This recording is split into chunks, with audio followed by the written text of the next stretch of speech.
Hello everybody, welcome back to Level 1 News. Today is December 8th, and this section is all business because the stories are weirdly uneven this week. I have a feeling that as we approach the end of the year, we're going to get down to like 2 or 3 stories per news episode because literally everybody is checked out and all of the news stories are crap. It's all just press releases, right? It is. Yeah, like that was 90% of this week. Sorry. Well, what a preview, Krista, because this is certainly The Verge press releasing for Google for something that you're not even going to be able to get anytime soon. Google is making its first in-house smartwatch that could launch in 2022. Could launch, but maybe won't. It could have a lot of icons. It could have a touchscreen. It could have some biometric monitors and other generic useful things. It could have fossil connectivity because we see that in the picture. We don't know. What's fossil connectivity? Are you in touch with the dinosaurs? Fossil's a watch brand. Yeah, well, what's their connectivity? I don't know. That's like they have their own wireless standard. Oh, do they? Yeah. Fossil does? Well, I remember like the fossil protocol from like a long time ago for having some sensors talk to your other fossil devices. As Fossil, they were always kind of a middle of the road watch brand, right? Yeah. Like they weren't super pricey or anything. I'm surprised Apple would. Or I know that's Google. It's not Apple. Okay. Yeah, this makes more sense. Yeah. They're middle of the regular road. Joe watches. Yeah. Regular Silicon Valley Ivory Tower Joes.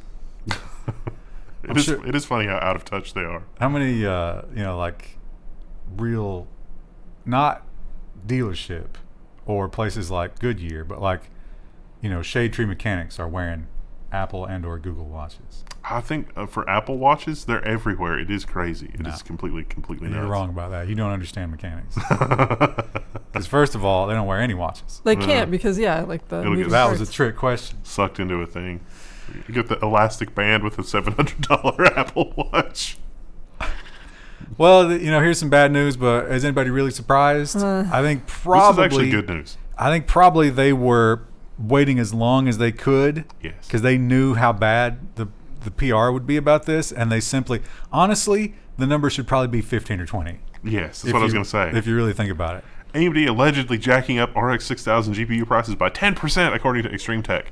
My local grocer has jacked up meat prices by 100%. What about your local fuel station?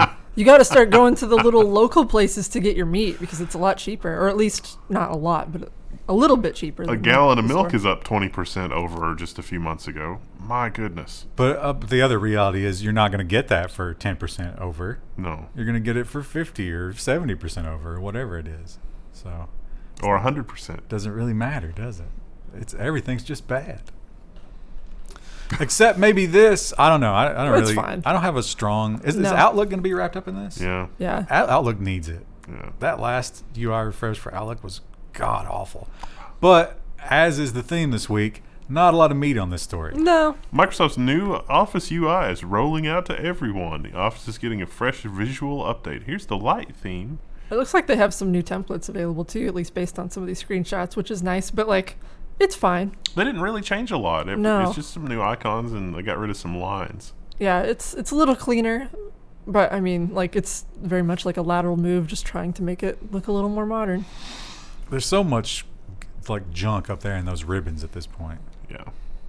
I love that for Microsoft Word because I like to use all the templating stuff. Yeah, with and I know you can customize it, but the default is for a person that doesn't exist. It's for the magical person that Microsoft wishes existed.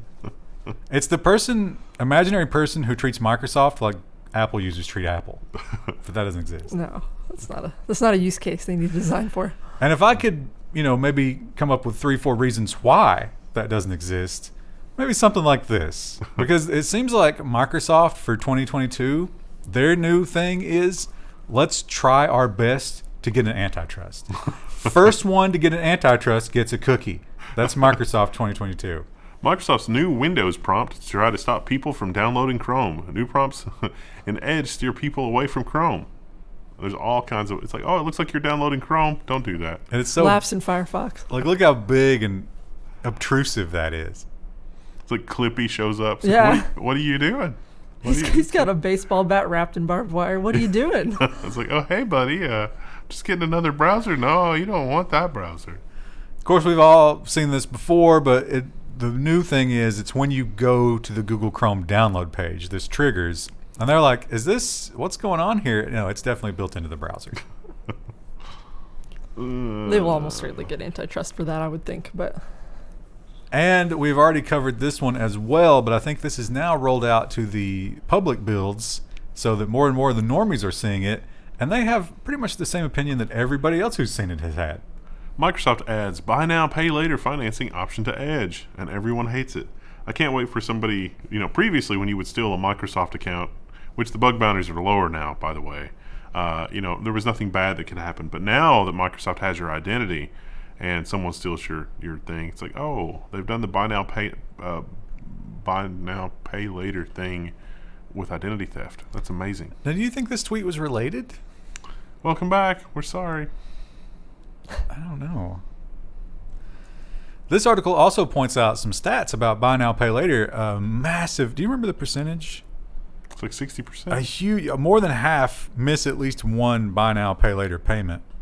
Also, buy now, pay later does not help your credit if you pay on time, but it can hurt your credit if you don't pay on time. It's a really bad idea. But oh boy, are they going to be selling a lot of it with that, because people just can't resist it. You know what? They get to the end of the day, they're out of willpower. They buy it. Edge says that it can get me a GPU right now. It's only going to cost $3,000, but I don't have to pay for it right now. What could go wrong? Now, we talk a lot about the truth in marketing, and that the truth is never in marketing. The truth comes from the communication behind the scenes between the suppliers and the shareholders and the executives, which is exactly what we find out from Apple. Apple may have a problem with iPhone demand as well as supply. So Apple has told its suppliers, hey, you know how we said we're going to get like 14 million phones? We're probably only going to sell like 13 million phones. So they revised their estimates down by 1 million units. And they have to do that because up until this point, obviously, all of the tech companies have been haranguing their suppliers and being like, more, must have more chips. And now all of a sudden they're like, oh, you know those chips we demanded? We don't need those. Hang on to those. Give those to Intel. Just talk about a zombie. How many times has this horse been beaten to death? It's the old Apple Epic lawsuit, and you thought it was over, but Apple says it's never over unless we win. Apple threatens commissions on in-app store purchases made outside its app store. So the deadline is approaching. It's the whole Apple versus Epic thing. Apple must allow developers to have buttons or links or text in their application that says, you don't have to pay through Apple, you can pay us directly. And so what Apple is saying here, kind of disingenuously in my opinion, is that, hey, we don't have sufficient framework and controls to be able to monitor what's happening inside an application. So if a user does leave our application to go make a payment somewhere else, we need to be in the loop on that so that we can affirm an app's bad behavior and police them if they behave badly. Why that made sense for the App Store is when you do a payment through an application, it goes through Apple. If you issue a chargeback, it will be a chargeback against Apple. Apple is left holding the bag. Apple has to work that out. If you have, Candy Crush Child Crack 3.0 and your kid wants to buy a bunch of stuff and you've got that turned off on the Apple side and they hit the thing and it goes outside of the Apple store, it's not using Apple as a payment processor anymore. It's using the company as a payment processor. And if that company has enough chargebacks or enough complaints, they will shut down the merchant account. So this is complete nonsense from Apple. That was one prong of their attack on that court decision they didn't like. The other prong, of course, is just another appeal. Apple files fresh appeal to stop court order demanding external payment systems in iOS apps. Oh, we haven't gotten stuff in place. This reads as, we haven't gotten analytics in place to know precisely how much money we're losing. Please don't make us add the button. But if you do make us add the button, we might have to do this other terrible thing. That would be a shame, wouldn't it? And Amazon, all of you, if you've got the M1 Mac and you're using it, but that's not enough Apple for you, every once in a while you need some supplemental Apple, then you can go to Amazon for it. It's beautiful. AWS brings M1 Mac Minis to its cloud. So if you need to run, Apple builds in the cloud, now you can get an M1 Mac Mini in the cloud to run your builds because Apple controls all of that. 64 cents per hour. That's a lot. Yeah, when I was doing some work with Linode this weekend, I think I set up a Linode for like 1 cent per hour. Probably just as functional. This is like I kind of want this. Do you kind of want this? I kind of do. Yeah. Yeah. This seems like a really cool thing because what if you think about you're on the mobile network and they're tracking you and everything, but what if you didn't have to use their mobile network at all? Amazon launches preview of new AWS Private 5G managed service. So you sign up for this and you write a check, and Amazon sends you the cell tower and the phones and the SIM cards and everything else, and you have your own private 5G network. This is definitely something that all the big tech companies are going to run on their campuses. Yes. And you're going to be able to get on. I guess you'd have to swap out the SIM. You're going to have to carry 2 phones. Well, a lot of phones are dual SIM now. That's true, yeah. So you could do the dual SIM thing, and you're on the Apple network and you're on the Verizon network. Yeah. They take care of everything. They even take care of the public switch telephone network gateway. So that's pretty cool. You can make and receive calls on your private 5G network. That will be pricey. But it's a high price if you want something that great. I bought a couple of things from Amazon recently, and then I learned this after the fact, and I was like, because we all know, well, I don't know if we all know, but if you don't know, public service announcement, Amazon Basics is a terrible brand. It's awful. It's really garbage. It's not just bad products, they're dangerous products in a lot of cases. But what you don't know is that Amazon Basics is only the one that they're willing to tell you about. This browser extension shows just how many brands on Amazon are actually just Amazon. Some of the results may be surprising. I'm remembering the time a couple of years ago when I got an Amazon Basics DisplayPort cable that I'm almost sure was a fake DisplayPort, a fake Amazon Basics DisplayPort cable.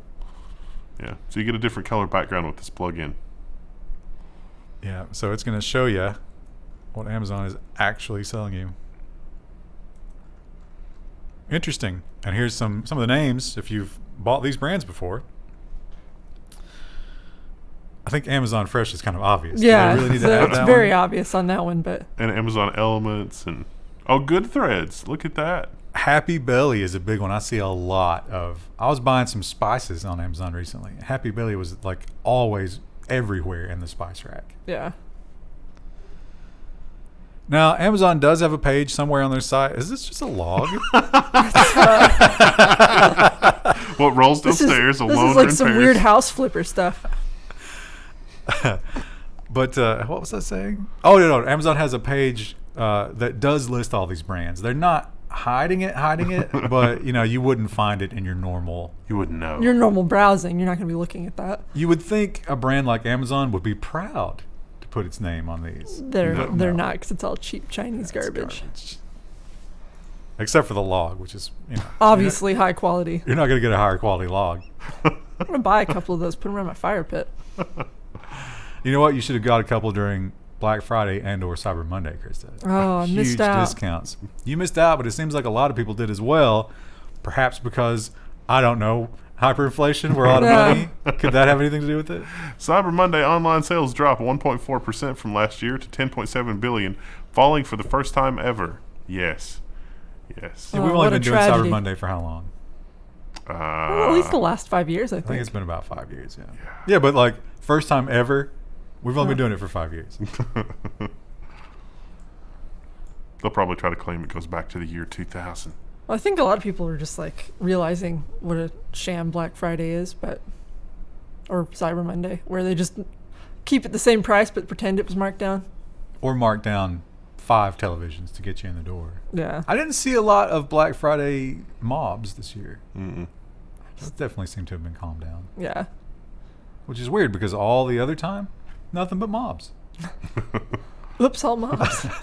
It's getting to be where there's a mob just getting a gallon of milk. Yeah. Well, I think or Orange Crush. Or, I think probably what happened is a lot of people who would have normally mobbed on Black Friday to get good deals have figured out that they can just shoplift mob. It's so much more effective. I thought you were going to go much darker with your usual self in that. It's like the people that would have mobbed have died. Maybe also true. It's all old people died. It wasn't old people attacking Best Buy. We all are severely disappointed. We all expected to wake up and run down to the under the tree and find our Steam Decks, but we will not, and we won't see these either. But maybe by the time we do see a Steam Deck, we'll see these as well. Razer's Qualcomm-powered handheld console leaks. Yeah, it's Qualcomm Snapdragon. You know, this was overshadowed by Qualcomm's press event that they had last week, and things do not look good for Qualcomm. Let me tell you. I don't like the screen feels like it's not centered. It's very. Is the Steam Deck that ratio? No, that's a super wide. Yeah, It feels strange. The Steam Deck looks a lot more natural. They need to move the screen up just like a teensy bit so it's centered vertically. You should write them an angry email after this, Krista. I'm sure they care deeply about my thoughts. Well, if a company has the word 5 in it, it can only be in one business, because you contractually have to have the word 5 in your business if you go in to these kinds of chips. SiFive's new chip could lead to revamped phone brains in 2023. The Performance P650 is a RISC-V processor, 50% faster than its predecessor, but it's still slower than top-end chips from Samsung and Apple. But look how much progress RISC-V is making. It's a completely different intellectual property paradigm. They're taking over the universe. They also had a press event this past week, and they unveiled a lot more stuff other than just the P650. A lot of new integrations, a lot of new technology, a lot of new optimizations. Things are looking up. As dark as things look for Qualcomm, RISC-V and SiFive looks so much better. Yeah, I think if RISC and ARM do good, and the legacy tech giants do bad, that's the way we should be moving, right? Seems like. That's a good idea. Oh man, I had Another thought? Is it I gone? had a great question about this, and now it's gone. Well, it mentioned the Summit. But it's like they say it's not as good as the top end chips from Samsung and Apple, but not that many handsets run the best chips. Yeah. These could be perfectly serviceable in a middle of the road phone. Yeah. And they're going to be way cheaper. Yes, and more universally available and more portable across a whole bunch of things. And the sanctimony you get with it. You're like, excuse me, did you know that my phone was a RISC-V phone? I'm looking for more Raspberry Pi type stuff that's based around RISC-V. That's coming. There's a few things, but the Raspberry Pi is so competent now as just like a general purpose computer. It's honestly kind of shocking. Now we are, I don't know, I guess they probably had them in those days, but the poor folks of Eastern Kentucky, we did not have the, like Barbie had, what was the name of the Barbie battery operated thing? Barbie Hot Wheels. Yeah. It wasn't Hot Wheel, was it? It was Hot Wheel. Yeah. But there was a male version too. What was that? It was a monster truck. Oh yeah. They make a Ford F-150 that's like a little drivable car. I don't think that's what it was back in those days. But in our day, we had the big wheel, which was human powered, which I would argue was a way better experience. Yes. But modern kids get something amazingly opulent. And by modern kids, I mean modern rich kids. Yeah. Obviously. Tesla is now selling a $1,900 electric Cyberquad ATV for kids. Now, in the picture, the scale is misleading. That thing is actually tiny. I couldn't get one of my feet on that. I think the weight limit is 150 pounds. Yeah. No, Krista, if we get one, you'll be the only one. I could ride one. I feel like there are cheaper options for an ATV. I don't. Your knees would be up around your ears though, because Yeah. that picture is very misleading as to the scale. The wheels are only like 6 inches. I'd want an ATV to haul stuff too, so it's not useful for my use case. It is literally just for rich kids to ride around on. Yeah, but think about how you could flex on the kid next door on his dirt bike. Oh yeah, there's like 2 or 3 kids who ride their dirt bikes over there. Also, 15-mile range and 10 miles per hour. Not impressive. No. Oh, it was 2 miles an hour for those the things. Oh, yeah. And the battery time was like 5 minutes, 10 minutes. Now the big wheel, The big wheel was you could go a lot faster Yeah. than 2 miles an hour. You get like a, an IC or something in you. Yeah. Oh man, get that sugar going, that insulin spike, you could be tearing all of it. The thing about the big wheel though was the wheels were plastic, Yeah. so you could really lose traction on a lot of surfaces. It turns out that on fresh blacktop, if you go down a hill and then you know how you like to power slide, if you power slide, it will destroy the wheels. Oh, I thought you were going to say it flipped over. That was what I was imagining. Little Wendell in a Power Wheel just rolling down the hill. No, at the end you only have half a wheel because it literally just Ooh. sandpapers off the wheels. They're gonna carry it back in shame. Yeah. It's like, I ain't gonna Your mom need yells another at big you. wheel. It's like, no, there was no other big wheel. Well, as we discussed in the last episode, the worm has turned when it comes to cryptocurrency. The governments are getting on board, and the banks. What did Goldman Sachs say about this? I remember Lloyd Blankfein saying something about it being a fraud. Yeah. That's weird because this is a different tune. Goldman Sachs and other Wall Street banks are exploring Bitcoin-backed loans. So if you have an asset like that, or if you have something like Bitcoin, one, they're treating it like an asset. Two, they are using it as collateral in a loan. That way they get around any kind of rules about touching it, but you can still get actual, real, hard money based on that as collateral. Over and over, he talked about synthetic Bitcoin exposure. What they want is exposure to the Bitcoin market without the risk of holding Bitcoins. Guess who gets to have that risk? The wealthy people? No, the people who are putting it up for collateral on a loan. What's his name? Dorsey. He's out at Twitter. A lot of people are saying he was pushed out. Yeah, it looks like. Feels that way. They were kind of tired of his garbage. And perhaps it was decisions like this. Although every tech company is doing this now, right? Yes. I mean, get in line. Square Inc. changes name to Block. So the name Square is not going away. Square is the product. Block is the company. Krista, did you look at the logo? I did. This is strange to I me. like the logo. This is so this is one of the trends for 2022 for design trends. They call it glassify. And I think we'll see that a lot more with a lot of different UX elements, But including again, logos. this is the TikTok colors. Well, I mean, yeah, you're trying to make it look glassy. Everybody's using the TikTok colors. Bright colors also weigh in for 2022, which is weird because usually in economic downturns, more muted colors kind of come into fashion, but it's like we're just embracing the insanity at this point. When was what was the fashion during the fuel crisis in the 70s? It was all muted browns and greens. I guess and, that's true. Think yeah. about their furniture and stuff. Yeah. Yeah. That 70s furniture was hideous. Yeah, and then in the 80s when things kind of got opulent again, it got real colorful. Early 2000s, real colorful. That's also a design trend, early 2000 style. Late 60s, everything was, bright red and orange. Okay, so what you're telling me is that it's downhill from here. What's that going to look like? We got one good year left. 2022, enjoy your bright colors, then we're going right back down to muted. Everything is going to be light gray. I mean, that was kind of a trend already, right? Yeah. At least for homes. Well, a lot of people aren't doing very much air travel these days. But if you have to, I imagine this will make it much more enjoyable and plus cheaper to get this on an airplane. Starlink is reportedly testing its internet service for airplanes. Several airlines, according to sources that are with Bloomberg. I feel like you're the only one who has a relevant opinion about this because you're the only one who travels by air very often. Oh, it's bad. It's really bad. If the internet is too good, though, people are going to want to start doing Teams calls on the airplane, and that's going to be a disaster. Teams calls on the airplane. You know what? The Teams call that you didn't do because you were gone, that was from an airport.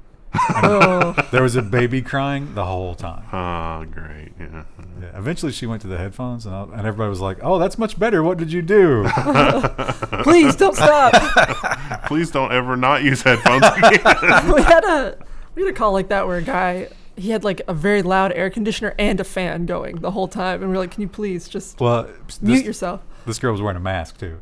Oh, so it was super muffled. Yeah, I mean, it wasn't as bad as it could have been. Actually, everybody commented is now that you describe it to me, I'm surprised how good it is. Yeah. But, not ideal that we're doing a Teams call here. Internet service providers they're so arrogant and they're such monsters. What business has benefited more than the ISP from what's happened in the world in the last 2 years? We are 100% dependent on them. all the prices have gone up. Yes. How much has your internet service gone up? A lot. It's amazing. It's incredible. And yet, time after time, they keep crying the same sad song. Big tech firms should pay ISPs to upgrade their networks, telcos in Europe claim. Over a dozen ISPs complain their networks are monetized by big tech platforms. Oh, boo-hoo. Oh. Was the taxpayer money you took not enough? I mean, I know this is Europe, but still. Oh, they've got Yeah. plenty of taxpayer money in Europe. Yeah, this is more like in the UK versus like Estonia, where Estonia is already fiber. They're just like, what do you mean? It's all fiber. Like, why would we have a problem? We just upgrade the electronics at either end and we're good to go. It'd be like the water company complaining that people were using it to like make pasta. Yeah. Yeah. And well, also telling people, it's like, hey, look how much more water you're using. And you're like, yeah, we're making a lot more pasta. Things are great. We're paying you more too. How are you not delivering more of the water? It's ridiculous. ISPs are so bad. I was so excited to get on like the little smaller ISP in town, and it has been a absolute nightmare. They are exactly the same. They're the same company. I don't know what it is. You start an ISP, and it's just like the darkness. A switch. Yeah. A switch goes off. It's funny because in town, it's the opposite experience. Well, so you say. I don't know anybody else that has it. But I will say that ISP is evil. Because you can say what you want about, yeah, okay, somebody cut through the line. I get it. But you understaff. Yeah. You don't have enough techs. And when I talk to the techs that come out, I hear the real story. And I know what you're doing. It's obvious what you're doing because they don't know they shouldn't be telling me that. They are evil. And most tech companies are evil. Most ISPs are evil. One, however, had the nerve to say that they weren't. Fired employees have sued Google for breaching the "Don't Be Evil" part of the contract. I wonder if they've got this in the thing that searches for stuff to flag in videos. Is a judge going to have to define what is evil? I was just thinking that. Yeah. We might get case law about what evil is. That's incredible. So these people were hired. Now, they took that out in what, 2015 or 2016? It's been out a while. Yeah. I remember we did a 2015. story about it. So these people were hired prior to 2015, I assume. So they say they are still under that clause. And the thing that they were pointing out was the border stuff. Oh, well, there's more to it than that. The "Don't Be Evil" clause is further qualified by saying, if you see something you feel isn't right, speak up, say something. And they feel like they were fired for speaking up and saying something. Now, they probably did a little bit more than speaking up. Yeah. Organized, like-minded employees. And they were probably told, okay, we get it. Don't do that anymore. But when Google wrote that, whenever they wrote it, whoever wrote it probably imagined exactly this kind of thing. Yeah. Now, there is an argument about, is it evil to protect national borders? And if that is true, every country on earth is evil. Everybody does it. We're the ones that get grilled for it. So I don't think that case has anywhere to go, but it's interesting. What do we got lined up for Friday? Whatever's left, we've not done security yet, we've not done robot yet, and we've not done nonsense yet. All the best categories. And Maybe yet- maybe not security. And yet, it won't be as long as this episode because there were so few news stories this week. It's so weird. Well, it's because we did the stream and we Yeah. have less time. We were only going from Friday to Friday. Also, it's December, which Monday to historically has less news anyway because everybody's checked out. Let's check out. All right. Bye.